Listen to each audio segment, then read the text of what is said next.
hukum sukses. Jika Anda ingin menjadi sukses, jangan cari kesuksesan, tapi berusahalah jadi orang yang bernilai. Ini pesan almarhum buat semua kita anak-anak muda.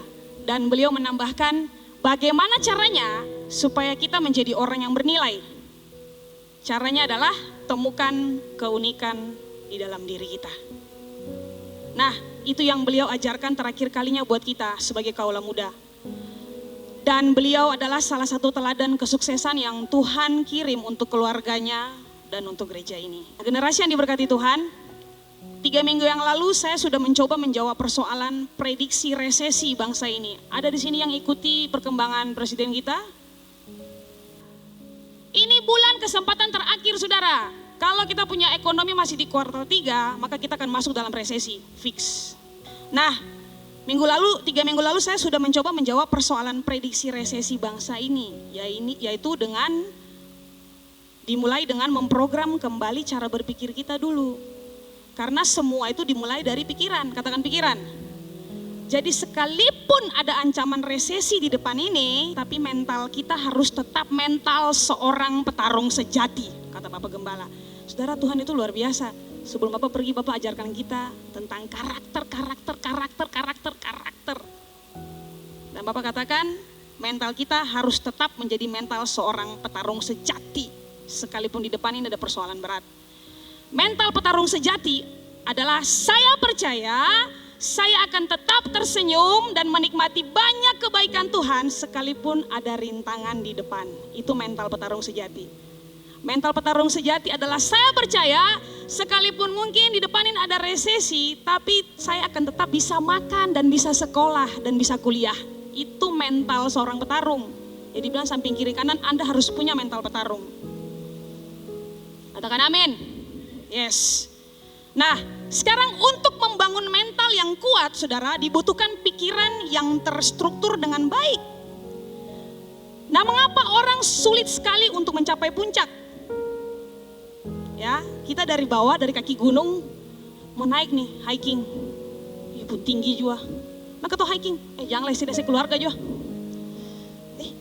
Itu asik loh di atas pemandangan. Saudara, kalau kita namanya ke puncak, pemandangan pasti wow, tapi perjalanannya minta ampun. Betul? Betul. Sekali lagi saya bilang, untuk membangun mental yang kuat dibutuhkan pikiran yang terstruktur dengan baik. Nah, mengapa orang sulit mencapai puncak, saudara? Karena orang cenderung memikirkan betapa sulitnya perjalanan untuk menempuh puncak ini. Jadi mental itu terbentuk dari kerangka berpikir Anda. Bagaimana Anda berpikir akan membentuk mentalitas Anda. Itu saja. Makanya lihat, ada pecundang, ada penakut, ya karena di sini. Lewat kuburan 3. Dalam, darah semua. Kenapa? Karena di sini sudah berpikir bahwa hantu tuh ini, saka beta opa yang semati 30 tahun lalu datang ke beta. Itu semua di pikiran, katakan pikiran. Makanya Anda perlu memprogram kembali pikiran Anda. Karena mental, sekali lagi saya bilang, mental Anda terbentuk dari kerangka berpikir Anda. Bapak Gembala ajarkan kepada kita bahwa untuk sampai kepada puncak kesuksesan, Anda harus menjadi orang yang bernilai. Katakan, saya bernilai. Dan nilai yang beliau maksud adalah karya dan karakter ilahi, saudara. Bukan Anda dapat nilai 100 lalu, bukan sampai puncak, bukan. Ya, nilai yang beliau maksudkan adalah karya Anda dan karakter ilahi, karakter yang Anda miliki. Jadi katakan samping kiri kanan Anda harus punya karya dan karakter ilahi bersamaan. Amin. Asik ya, kalau punya karya kita bisa bikin banyak hal, di saat yang bersamaan kita punya karakternya luar biasa. Wah, itu dipakainya luar biasa. Oke. Nah, pada prinsipnya Allah adalah sumber kesuksesan. Katakan, Allah sumber kesuksesan. Namun saudara, ada nilai karakter khusus yang harus dimiliki oleh orang yang ingin sukses. Ada nilai karakter khusus yang harus dimiliki oleh orang yang ingin sukses. Dan karakter-karakter ini saya rangkum dalam 6D. Dadu, domba, delta, ya, 6D. Semua bilang 6D. Ada 6D karakter orang sukses. Jadi 6 ini Anda coba bercermin. Wah, saya sudah nomor berapa nih? Oke, kalau Anda mau sukses sampai di puncak, oke, pasti akan lewat lembah, itu pasti. Resesi ya, agak kurang, keuangan agak menipis, itu pasti. Tapi Anda harus sampai di atas apapun yang terjadi. Kemarin pastor sampaikan bahwa lembah baka itu hanya tempat untuk lewat, bukan tinggal. Jadi Anda harus segera keluar dari situ, langsung naik ke puncak. Amin. Saya sangat diberkati dengan apa yang beliau sampaikan, saudara. Nah, sekarang kita kembali. Karakter ini saya rangkum dalam 6D. Nah, sekarang saya tanya, siapa yang ingin sukses mencapai puncak di antara Anda nih kaula muda? Yang mau, coba saya ingin lihat tangannya. Ya, siapa tidak mau berhasil?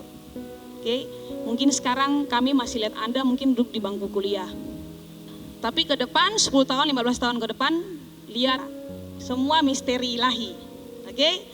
Nah, sekarang kita lihat, Anda harus memiliki 6D ini kalau Anda ingin capai puncak kesuksesan.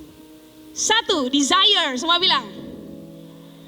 Desire itu punya kemauan, harus punya kemauan dulu. Kalau saudara lapar, saudara pasti cari makan. Logikanya gini, aduh lapar nonton drakor doh, kan gak mungkin. Amin, amin. Aduh lapar main game doh, kan gak mungkin, kenyang aja tuh game. Kalau Anda lapar, pasti otak Anda punya memerintahkan Anda untuk makan. Anda pasti mau makan. Determination. Punya kemauan sudah, kemauan untuk sampai puncak. Kemudian determination, itu seperti tetap pendirian. Atau dengan kata lain, Anda punya prinsip lah, bahwa sekali saya langkahkan kaki, 1 langkah ke depan, saya akan terus melangkah sampai ke atas no matter what. Kalau orang yang berjalan mencapai puncak tidak punya pendirian tetap, orang aja ngopi turun. Sunai setengah gunung nih, orang aja ngopi turun. Habis ngopi naik lagi, orang aja pizza turun lagi. Nah, ini orang saya punya pendirian, kalau mau ke atas terus. Ada amin? Yes. Yang ketiga, disiplin. Nah, ini paling penting. Disiplin itu harus dimiliki oleh orang-orang yang ingin sukses. Harus. Yang berikut, devotion. Devotion ini pengabdian atau kesetiaan. Oke, nanti kita akan bahas. Yang berikut, dedication atau pengorbanan. Di sini penyerahan anak kan bahasa passion. Jadi bayi itu, anak itu diserahkan untuk Tuhan pakai dia. Ya, di rumah Tuhan, dia bertumbuh dan lain sebagainya. Dedication, pengorbanan. Kalau mau sampai puncak, Anda harus korbankan tenaga. Betul? Yang berikut, destiny. Semua bilang destiny. Harus punya sasaran. Anda memang mungkin punya kepintaran, Anda punya kecepatan, tapi sasaran lebih penting daripada kecepatan. Sekali lagi, your desire is more important than your faster. Jadi sasaran itu lebih penting daripada Anda punya kecepatan. Sekalipun Anda punya kecepatan, Anda punya kemampuan tanpa tujuan, Anda tidak bisa sampai di puncak. Sekalipun Anda punya kecepatan untuk berjalan sampai ke puncak, Anda lebih cepat daripada yang lain, tapi Anda tidak tahu mau kemana, percuma. Saudara mengerti?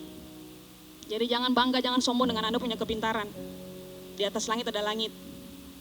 Jangan bangga dengan Anda punya kekayaan. Sekalipun Anda kaya, ada teman-teman lain yang mungkin sederhana, bahkan juga mungkin tertatih-tatih kuliahnya. Dia sudah duluan di puncak daripada Anda yang punya banyak uang. Tidak ada yang tahu, saudara. Semua misteri ilahi. Namun hari ini kita akan bahas tentang salah satu nilai atau karakter untuk mencapai keberhasilan atau kesuksesan. Yaitu judul saya, devotion, pengabdian. Semua katakan pengabdian. Ada kakak Dian di belakang, oh Dian pengusaha apa ya? Bukan, ini pengabdian doang. Bukan Dian pengusaha apa. Oke, semua katakan devotion. Devotion atau pengabdian atau kesetiaan. Dan malam hari ini kita akan sama-sama belajar arti dari pengabdian. Yang pertama, pengabdian adalah wujud cinta dan pengorbanan. Itu pengabdian. Pengabdian adalah wujud cinta dan pengorbanan. Nah, saudara, karena ini wujud, oke, ini wujud, jadi dia ada wujudnya. Itu terlihat, oke. Pengabdian adalah wujud cinta dan pengorbanan. Nah, ada banyak profesi yang sangat melekat dengan predikat mengabdi.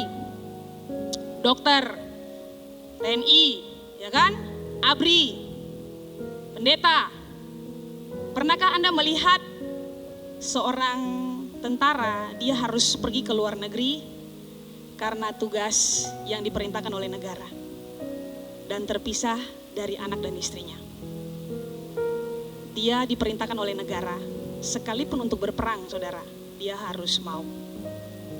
Karena apa? Karena sebelum dia masuk, dia mau jadi anggota, yang ingin jadi anggota di sini, Anda sudah harus mengerti bahwa Anda itu mengabdi kepada negara, kepada masyarakat. Jadi maaf kalau jam tidur Anda terganggu, maaf kalau kesenangan Anda terganggu. Ya itu, orang-orang seperti begini saudara, tinggalkan istri dan anak, mereka pergi. Ada yang tiba-tiba kabar buruk datang, meninggal di medan perang. Ada yang pulang, puji Tuhan, tapi ada juga yang meninggal di medan perang. Saudara, saking cintanya mereka akan negara, mereka rela mati. Itu pengabdian. Sekarang kita lihat apa kaitannya dengan firman Allah. Sama-sama kita baca satu bagian firman Tuhan dalam Daniel 3 ayat 16 dan 8, sampai 18. Lalu Sadrak, Mesak dan Abednego menjawab Raja Nebukadnezar, tidak ada gunanya kami memberi jawab kepada Tuanku dalam hal ini. Jika Allah kami yang kami puja sanggup melepaskan kami, maka ia akan melepaskan kami dari perapian yang menyala-nyala itu dan dari dalam tanganmu ya Raja. Tetapi seandainya tidak, hendaklah Tuanku mengetahui ya Raja, bahwa kami tidak akan memuja dewa Tuanku dan tidak akan menyembah patung emas yang Tuanku dirikan itu. Katakan wow. Kemarin Pastor Ewin bahas ini tentang iman seandainya tidak. Dan hari ini saya sangat diberkati karena saya melihat ini benar-benar devotion. Ini pengabdian saudara. Sadrak, Mesak dan Abednego adalah orang-orang muda yang terbukti mengabdi hanya kepada satu Allah saja, Allah Israel yang mereka sembah. Sangat jelas terlihat dari ayat yang kita baca saudara, betapa mereka sangat mengasihi Tuhan. Bahkan rela mati, sekalipun Tuhan tidak menolong kami, kami tidak akan menyembah dewa. Dan saudara tahu kalau tidak menyembah dewa mati tetap saja mati. Dan ini saudara salah satu bentuk pengorbanan. Mereka rela mengorbankan nyawa mereka demi Allah yang kepadanya mereka mengabdi. Katakan wow. Yes. Nah apa aplikasinya untuk kita saudara di poin pertama? Sudah lihat pengabdian kita kepada suami kita, ya dalam hal ini mungkin pastor sama kakak C. Kan tidak mungkin Anda menikah dengan Anda punya suami, Anda mengabdi kepada suami tetangga. Itu tidak mungkin terjadi. Oke, fix. Anda harus mengabdi total kepada Anda punya suami. Kalau Anda mencintai dia, Anda akan mengabdi kepada dia, setia kepada dia sampai maut memisahkan. Sudah lihat pengabdian kita kepada orang tua kita. Katakan orang tua. Jangan katakan bahwa Anda setia dan mengabdi kepada orang tua Anda. Kalau dalam hal keuangan saja, Anda lebih rela melepaskan uang kepada pacar Anda daripada orang tua Anda. Jangan katakan bahwa Anda adalah anak yang berbakti kepada orang tua. Kalau ketika orang tua Anda sakit, Anda tidak memperhatikan orang tua Anda. Jangan katakan Anda anak yang berbakti kepada orang tua. Kalau Anda lihat orang tua butuh pertolongan, Anda biarkan saja dan pergi dengan kesenangan Anda. Padahal Anda tahu orang tua Anda butuh pertolongan Anda.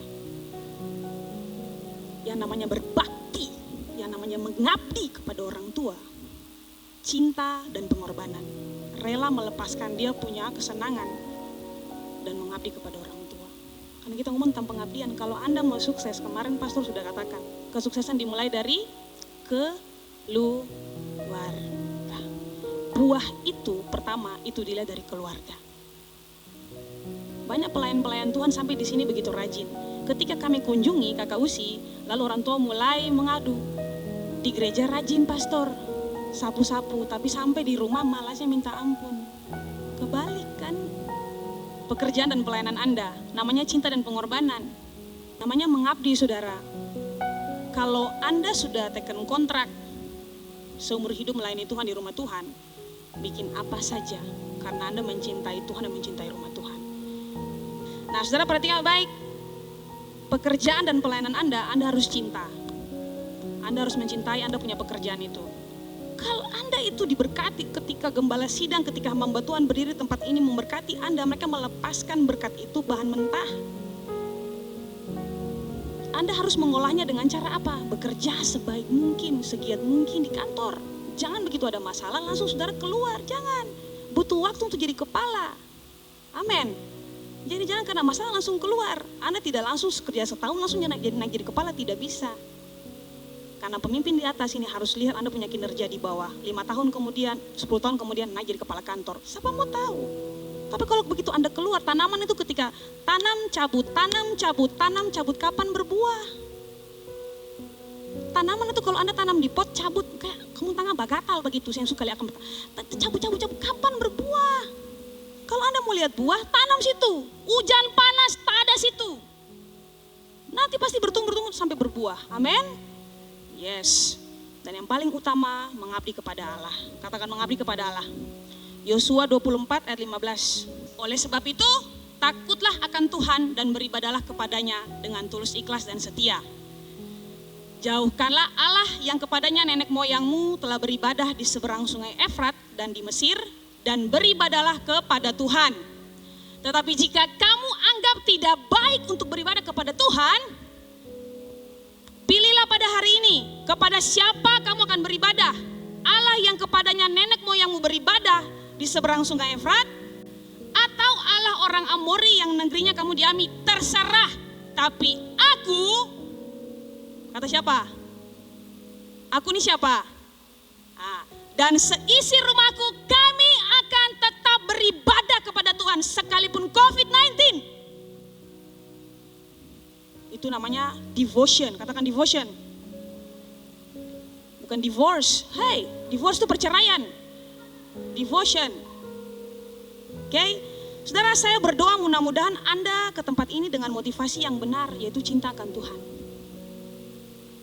Selama kurang lebih 5 bulan kita beribadahkan Tuhan secara online. Saudara, kami tidak tahu Anda ini ibadah di rumah atau tidak. Saudara lihat, Anda anggap remeh sekali ibadah. Serendah itukah ibadah persekutuan dengan Tuhan? Anda mungkin tertawa, tapi lihat Anda sudah melakukan apa ini? Saya tidak tahu lah ini. Anda sendiri kalau roh Tuhan dalam diri Anda pasti, nggak boleh seperti begini. Pastor An sampai sukomando, jangan melakukan urusan ke rumah tanggaan. Saya bagian cewek kena, hai, angka pakaian. Jam 8 kurang 1 menit. Angka jumur saya suka. Minta ampun loh, halo. Saudara lihat, sekalipun situasinya ibadah online, kami tidak pernah tahu, saudara, bagaimana pengabdian Anda. Karena pengabdian ini adalah cinta dan pengorbanan wujud. Kalau Anda benar-benar mencintai Tuhan, Anda rela untuk mengorbankan jam istirahat Anda. Ayo kita ibadah. Saya berani jamin 100% di antara Anda ada yang ikut siaran ulang. Bahkan ada juga yang tidak ikut komsel. Bilangnya nanti siaran ulang, pastor. Saudara, cinta itu buta, katakan cinta itu buta. Artinya orang mau bikin apa saja kan? Orang mau bikin apa saja karena cinta. Kalau emang Anda seorang abdi Tuhan, abdi Allah, artinya Anda suka beribadahkan Tuhan, Anda berbakti kepada Tuhan. Ya di mana pengorbanan Anda? Ya kalau cinta itu pengorbanan, simpelnya tuh begini. Kalau cinta itu pengorbanan, simpelnya tuh begini. Saya tidak ada pulsa data, pastor. Lalu karena saya mencintai Tuhan, saya akan telepon saya punya PKS. Pastor, beta saya ada pulsa data. Korbankan gengsi Anda, korbankan malu hati Anda, telepon PKS Anda. Itu cinta untuk Tuhan. Kalau cinta untuk Tuhan, saudara, Anda tidak ada pulsa data untuk komsel. Anda akan cari rumah terdekat, kemudian komsel dengan mereka. Ada amin? Itu kalau Anda mencintai Tuhan. Itu kalau Anda mau berkorban untuk Tuhan. Buang Anda punya ego, buang Anda punya malu hati, buang Anda punya kemalasan. Tuhan, karena saya sangat mencintai Tuhan, saya akan menunjukkan buat Tuhan bahwa saya mengabdi untuk Tuhan, saya berbakti buat Tuhan. Sekalipun online pemimpin saya tidak lihat, tapi Tuhan Yesus, saya tidak ada pulsa data, saya mau cari rumah terdekat, saya mau ibadah Tuhan. Amin. Itu kalau cinta buat Tuhan Yesus. Karena kita ngomong devotion, kita ngomong kesetiaan. Tidak ada satupun hari yang dilewatkan tanpa saya beribadahkan Tuhan. Jam ibadah saya akan tetap beribadahkan Tuhan. Maka Yosua bilang, tetapi aku dan seisi rumahku kami akan tetap beribadah kepada Tuhan. This is devotion. Inilah pengabdian. Apapun yang terjadi, Saya tidak peduli apapun, saya tidak ada perusahaan. Saya tidak peduli, saya tetap akan ibadah. Itu keren banget anak muda. Jadi kalau yang pelayan sendiri, yang pelayan saja tidak tunjukkan bahwa dia punya devotion. Bagaimana yang jemaat biasa? Repot kan? Di gereja ini saudara, setiap hari Kamis malam ada banyak anak-anak komsel di sini. Jadi, semua bilang jadi. Jangan klaim diri Anda adalah orang setia dan tekun kalau Anda tidak 100% cinta rumah tangga Anda tidak 100% cinta orang tua Anda tidak 100% cinta pekerjaan Anda, dan yang paling utama, Anda tidak 100% cinta Tuhan. Jangan klaim bahwa Anda ini orang yang setia. Saya bilang buat Anda, anak muda, berdoa minta sama Tuhan, pasangan yang punya ciri-ciri ini. Dia tahu bagaimana menyenangkan hati Tuhan. Dan sebagai dampaknya rumah tanggamu kelak akan menjadi berkat. Karena pasangan ini dia tahu bagaimana cara menyenangkan hati Tuhan. Dia tahu bagaimananya mencintai Tuhan. Dia tahu bagaimana dia berkorban buat Tuhan. Pasangan seperti begini Anda harus berdoa pasangan seperti begini. Ingat, pengabdian atau kesetiaan adalah salah satu kunci nilai. Ya, salah satu karakter, salah satu kunci menuju kepada puncak kesuksesan. Sekarang ini saudara, kita akan masuk dalam lembah sama-sama. Tapi dengar baik, kita punya tujuan itu di atas. Jadi kita akan sama-sama lewati lembah depan ini, resesi ini. Tapi kita akan sama-sama menanjak ke atas. Amin. Amin. Ya, tetap mengabdi kepada Tuhan. Kemarin Pastor sudah ngomong tentang keintiman dengan Tuhan. Kemarin Pastor Ewin sudah buka dengan hadirat Tuhan. Kita mau ngomong, bahkan hari ini saya ngomong tentang devotion. Kita mau bilang bahwa halo, saudara, di saat seperti begini kita susah, kita cari Tuhan saja. Kita cari Allah sumber berkat itu, jangan cari berkat. Cari sumber berkat itu, nanti dia akan menyediakan secara ajaib, secara supernatural apa yang kita butuhkan. Tepuk tangan dulu buat Tuhan Yesus, haleluya. Itu sasaran kita mau ngomong itu buat saudara. Semua orang susah sekarang, siapa mau tolong siapa? Cari Tuhan saja. Pintu surga akan terbuka dan berkat Tuhan akan dicurahkan buat kita semua dalam kita punya rumah tangga. Kita punya keuangan. Yang kedua, pengabdian adalah penundukan diri dan penghormatan terhadap otoritas. Itu pengabdian, itu devotion. Penundukan diri dan penghormatan terhadap otoritas. Saudara yang Tuhan Yesus kasihi, untuk memiliki penundukan diri tidak mudah. Katakan tidak mudah, karena membutuhkan kerendahan hati. Sekali lagi saya bilang, untuk memiliki penundukan diri tidak mudah. Mengapa? Karena penundukan diri membutuhkan kerendahan hati. Penundukan diri dan kerendahan hati itu satu paket, tidak dapat dipisahkan. Saya kutip Yakobus 6 ayat 4 bagian B. Allah menentang orang yang congkak tetapi memberi kemurahan kepada orang yang rendah hati. Sudah lihat, penundukan diri, dia punya lawan katanya pemberontakan. Udah? Kesombongan. Kerendahan hati, dia punya lawan katanya kesombongan. Penundukan diri, dia punya lawan katanya pemberontakan. Jadi biasa orang-orang yang rendah hati mereka suka tunduk pada otoritas. Tapi orang-orang sombong biasanya suka memberontak. Saudara dengar baik. Kita akan lihat sama-sama contoh pengabdian seorang bawahan terhadap dia punya pimpinan. Saudara, sejak Pastor Ewin bilang ini sampai sekarang, saya selalu ingat tanpa saya harus buka Alkitab. Daud setelah diurapi menjadi raja oleh Samuel, dia pekerjaannya pembawa senjatanya Saul. Sekalipun Samuel sudah urapi dia menjadi raja, kata pastor, dia tetap lakukan dia punya tugas sebagai pembawa senjata. Ini devotion. Dia tahu bahwa dia raja yang sah diurapi Tuhan oleh Samuel loh. Nabi Samuel sudah urapi dia menjadi raja. Tapi sudah lihat penundukan dirinya kepada otoritas karena dia tahu Saul itu raja. Dia masih menjabat sebagai raja di hadapan umat Israel. Dan dia masih tahu bahwa senjatanya Saul. Raja sesungguhnya. Bawa senjatanya Saul. Kalau raja ini orang Ambon, Tuhan dahsyat. Nah, orang Ambon. Tabita siapa? Bapak bilang, Tabita siapa? Bapak bilang, sendiri saya sentuh pendiri. Tanya orang. Bapak Gembala bilang, toh, diri sendiri saya tahu. Tanya orang kata dia siapa? Saya Tabita siapa? Lah, orang saya tahu. Saudara lihat, this is amazing. Beta ingat sampai hari ini saudara, penundukan diri yang Pastor Ewin sampaikan. Beta waktu siapkan ini, beta langsung ingat apa yang beliau sampaikan. Dan itu salah satu ciri devotion. Penundukan diri dan penghormatan. Keren banget. Dia bukan haus tahta, dia bukan haus itu. Padahal dia tahu dia sudah dipilih Tuhan. Tapi dia menunggu waktu yang tepat untuk biar Tuhan yang promosikan dia di hadapan semua umat.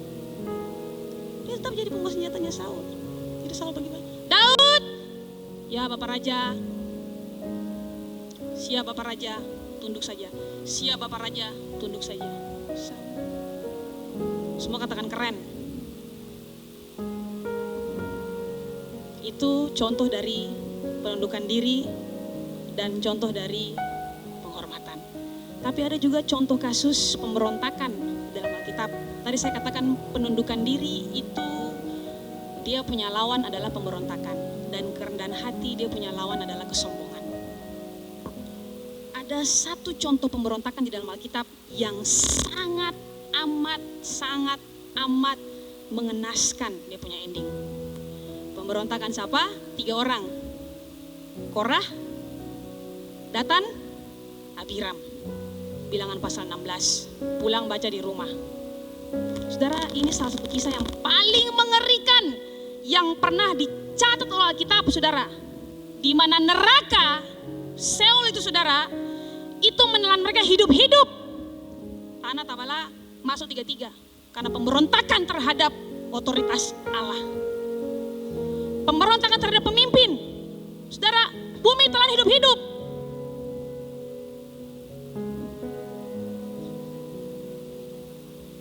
Dengar generasi penerus bangsa. Penundukan diri dan penghormatan terhadap otoritas jauh lebih penting daripada kepintaran dan karya Anda. Percuma Anda pintar, percuma Anda punya karya tapi Anda tidak tunduk pada otoritas. Allah menentang kesombongan.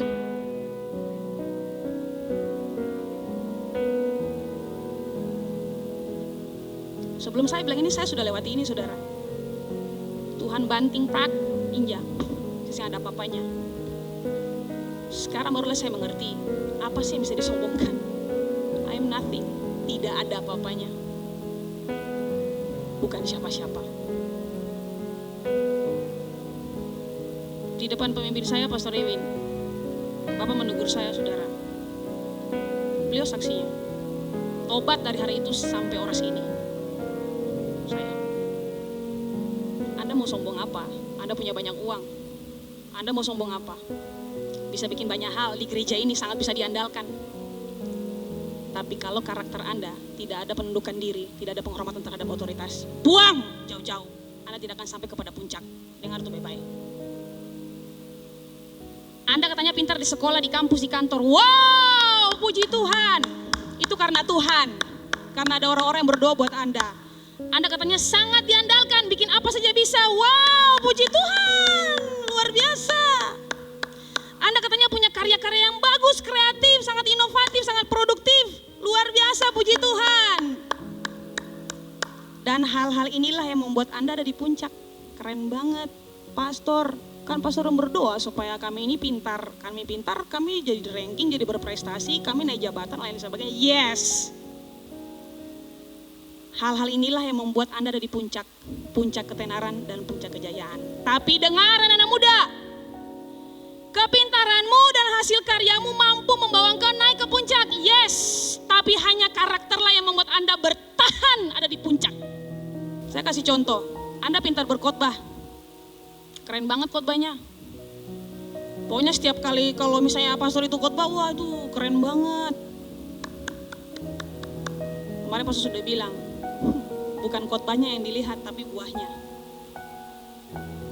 Punya prestasi di sekolah dan kampus, punya karya-karya yang luar biasa di kantor. Tapi kalau Anda sombong, tidak mau ditegur, tidak mau diatur, tidak mau menghormati orang lain, dalam sekejap mata, jatuh dari puncak.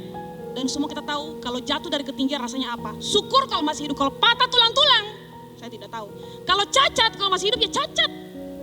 Sama halnya dengan pendudukan diri saudara. Sekalipun Anda pintar, cerdas, smart, tapi tidak tunduk pada perintah orang-orang yang dipercayakan untuk memimpin Anda, maka saya kasih tahu Anda sudah dekat sekali dengan kejatuhan. Dan jatuh itu sakit. Yes, saya sudah rasa saudara. Makanya saya sampaikan buat Anda, jangan lagi seperti begitu. Jangan sama seperti saya saudara. Puji Tuhan ada kesempatan untuk saya bertobat. Lah kalau tidak ada Tuhan panggil pulang sama kayak ini. Abiram sama kawan-kawan itu. Tanah terbelah, masuk hidup-hidup, mati. Saya ada kesempatan untuk berubah. Halo, sia-sia kita ibadah. Sampai di hari penghakiman Tuhan bilang, "Enyah, kau pembuat kejahatan. Sudah melayani Tuhan di asyir, sudah melayani Tuhan main musik. Tapi lihat tidak mau diatur."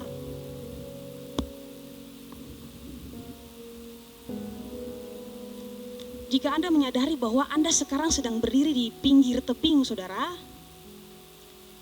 maka angin sepoi-sepoi yang membuat Anda ngantuk pun akan bisa dengan mudahnya menumbangkan Anda dan Anda jatuh. Jadi Anda harus, kalau Anda sekarang orangnya susah diatur, susah ditegur, tidak mau diarahkan, saya kasih tahu berita buruknya adalah Anda sekarang sedang ada di tepi jurang dan siap untuk jatuh. Biasanya angin badai itu bikin Anda jadi pegangan, tapi angin sepoi-sepoi bikin Anda ngantuk.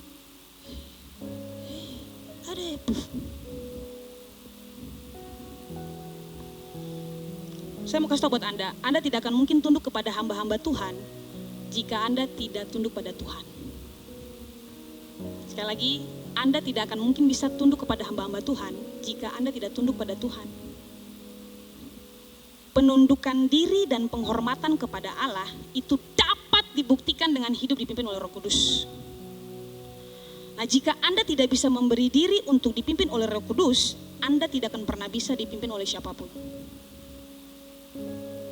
Jika Anda tidak bisa memberi diri untuk dipimpin oleh Roh Kudus, Anda tidak akan pernah bisa dipimpin oleh siapapun. Roh Kudus itu, saudara, dia punya cara tegur. Saudara, kalau kita tidak bisa tunduk pada Roh Kudus, kita tidak akan bisa tunduk pada siapapun, tidak bisa. Karena Anda tidak mau untuk memberi diri untuk dipimpin oleh Roh Kudus.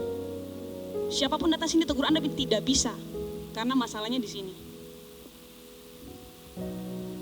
Ingat, penundukan diri dan penghormatan itu hanya ada pada orang-orang yang memiliki karakter rendah hati.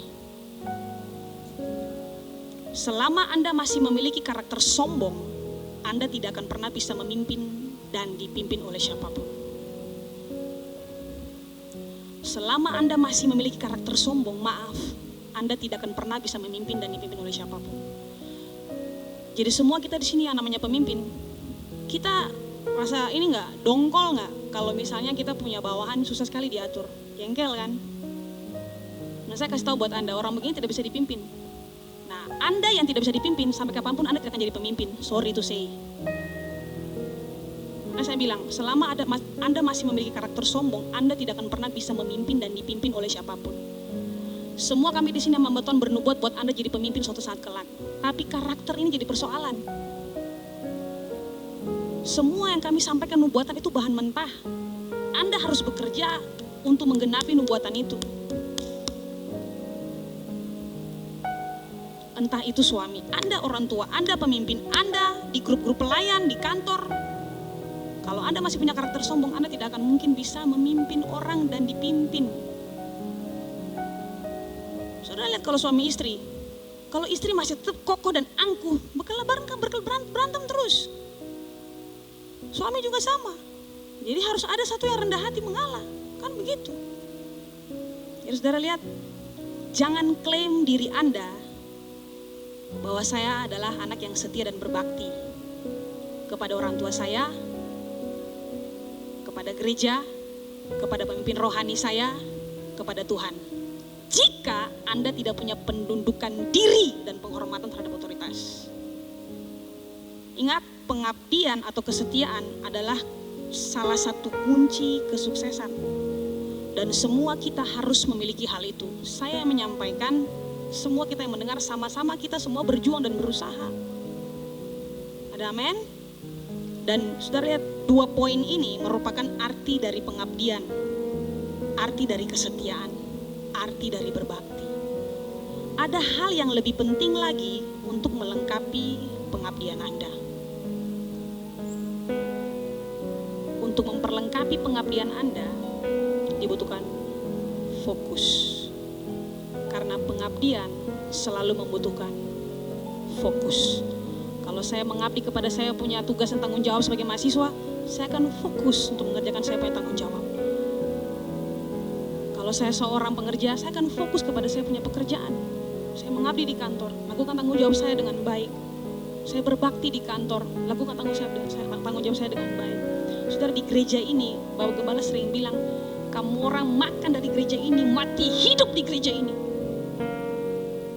Mau mati mau hidup di gereja ini, kamu makan dari gereja ini. Makanya kami tidak suka Anda di tempat pekerjaan makan gaji buta. Dosa. Kerja. Jadi pengabdian itu membutuhkan fokus. Anda pernah main katapel? Waktu Anda sedang membidik, saudara, misalnya Anda mungkin sedang membidik burung di ranting pohon. Ketika Anda membidik, saudara, fokus Anda hanya untuk burung, tidak bisa yang lain. Nah, kalau Anda mau ke puncak, fokus Anda ke puncak, ya Anda harus, apa yang harus Anda siapkan? Kalau Anda mau membidik burung itu, Anda harus siapkan batu kan, katapel. Fokus. Karena pengabdian itu butuh fokus, saudara. Semua kita sudah belajar, dan Pastor Ewin juga sering bilang, kunci dari fokus itu eliminasi. Kalau Anda mau fokus, Anda harus serius. Karena di mana-mana fokus itu menuntut keseriusan. Kalau Anda fokus dengan pendidikan, ya harus serius dengan pendidikan. Kenapa sih pastor semua intervensi kita punya hubungan dan lain sebagainya? Bukan, kami tidak intervensi, sok atau silakan. Anda mau sambil kuliah Anda pacaran, silakan. Rasul Paulus pun tidak melarang. Kata Rasul Paulus, kalau Anda menganggap itu membangun untuk Anda, ya monggo. Kalau Anda menganggap bahwa itu baik buat Anda, ya silakan. Tapi kalau Anda menganggap itu tidak baik dan itu hanya membuang waktu saya, ya silakan, silakan. Tapi sebagai hamba Tuhan, kami yang nantinya diminta pertanggungjawaban oleh Tuhan, kami harus kasih tahu Anda yang baik tuh ini, yang buruk tuh ini. Kalau Tuhan tanya, Lady sih mengapa itu si anak itu begitu? Ya Tuhan, beta kan sudah bilang. Ya sudah, berarti dia punya urusan yang beta. Nah kalau Lady kenapa sih yang urus dia? Beta kan sudah bilang, akhirnya dia hamil di luar nikah. Nah, gimana? Saya sudah bilang Tuhan, kecuali saya tidak bilang.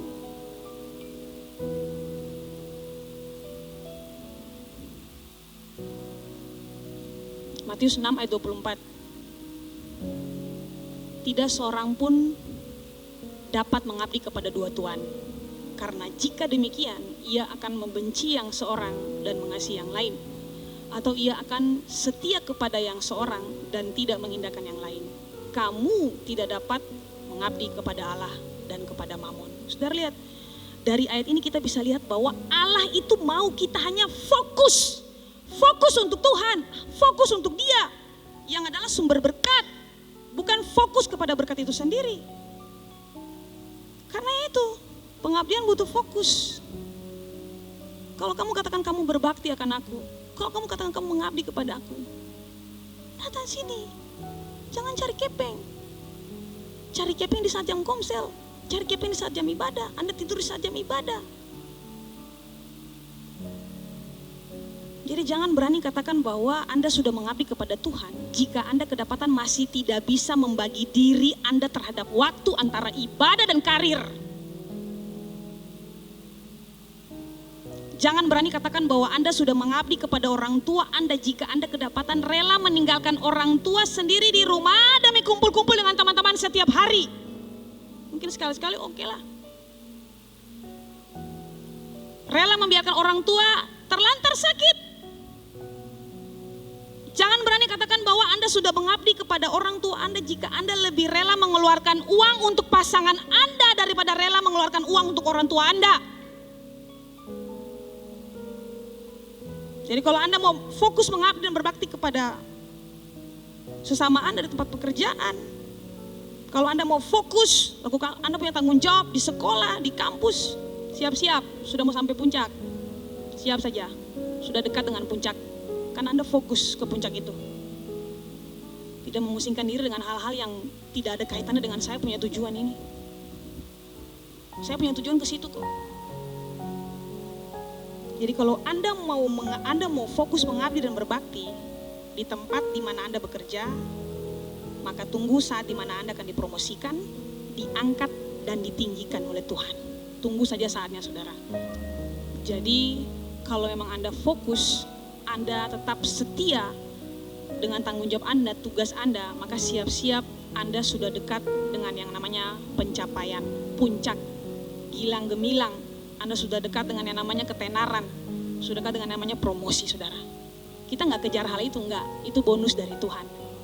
Kita punya tujuan hidup itu menyenangkan hati Tuhan, ikut apa yang Tuhan mau. Tuhan mau kita ke atas dengan Tuhan. Itu semuanya bonus yang Tuhan Yesus kasih. Saudara, untuk saya, untuk semua hamba-hamba Tuhan, untuk semua pelayan Tuhan, kalau Anda sudah bersedia mengambil kepercayaan yang sudah Tuhan kasih, itu bukan lagi tentang Anda dan gereja, tapi tentang Tuhan dan Anda. Jadi terlambatnya Anda, masa bodohnya Anda dalam pelayanan, terlambatnya Anda dalam pelayanan, anggap remehnya Anda dalam pelayanan, malas-malasannya Anda dalam pelayanan sudah bukan urusan gereja, tapi urusan Anda dengan Tuhan. Karena ketika Anda mengiyakan untuk terlibat dalam pelayanan, kami gereja sudah oke. Karena kadang-kadang kami tidak tahu, Anda sendiri yang tahu. Apa yang terjadi di luar kami tidak tahu, Anda sendiri yang tahu. Firman Tuhan berkata dalam Yeremia pasal 48 ayat 10 terjemahan baru, terkutuklah orang yang melaksanakan pekerjaan Tuhan dengan lalai. Mau saya bacakan lagi dalam terjemahan bahasa Indonesia masa kini, lebih jelas. Terkutuklah orang yang tidak melaksanakan pekerjaan Tuhan dengan sungguh-sungguh. Ini salah satu ayat firman Tuhan yang gembala juga sampaikan kepada kami semua hamba Tuhan, saudara. Ini kalau tidak salah beberapa minggu sebelum beliau sakit, beliau sampaikan ayat ini buat kami. Terkutuklah orang yang tidak melaksanakan pekerjaan Tuhan dengan sungguh-sungguh. Kesimpulan khotbah saya malam hari ini adalah semua kita sedang berjalan menuju puncak. Ingat, seperti yang Bapak Gembala dan Pastor Ewin sampaikan, lembah baka itu hanya untuk dilewati. Katakan lembah baka. Kita mau naik ke puncak, saudara, kita kadang harus turun lembah baru naik. Betul? Tapi lembah baka itu bukan tempat tinggal. Namun untuk sampai ke puncak, kita harus berhasil melewati lembah baka dulu. Lembah air mata, lembah bayang-bayang maut. Dan devotion atau pengabdian, kesetiaan ini adalah salah satu nilai karakter yang mampu membawa engkau ke bukit itu, ke puncak bukit itu. Setia saja beribadah, biar orang bilang apa lah, tetap saya setia. Sekalipun ibadah online, pastor, saya tetap setia cari Tuhan. Karena saya rindu Tuhan, saya cinta Tuhan. Kami saya sedih, saudara, kalau tahu Anda itu tidak ibadah serius, apalagi Bapak di surga. Kok kenapa sih saya mau memberkati kamu tapi susah sekali kamunya? Kami mau yang baik buat Anda, tapi Anda sendiri tidak mau dikasih yang baik. Tuhan mau yang baik buat Anda, tapi Anda tidak mau dikasih yang baik. Pemimpin tidak lihat Anda main-main ibadah. Anda main-main dalam pelayanan. Habis kata sudah saya, saudara. Dalam pelayanan multimedia saya keras kemarin sama anak multimedia. Apapun yang kalian lakukan, kami pemimpin kami yang dimarahin. Saya sebagai pemimpin saya sudah lakukan yang terbaik yang bisa saya buat. Makanya saya kemarin bagikan ini buat mereka di multimedia. Terkutuklah orang yang tidak melaksanakan pekerjaan Tuhan dengan sungguh-sungguh. Susah sekali sih bagi diri terhadap waktu.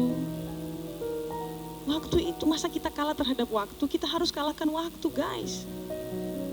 Kita harus taklukkan waktu, bukan waktu taklukkan kita. Atur jam kalau mau ibadah, setengah jam sebelum ibadah Anda sudah harus di depan, Anda punya handphone, punya device, punya perangkat.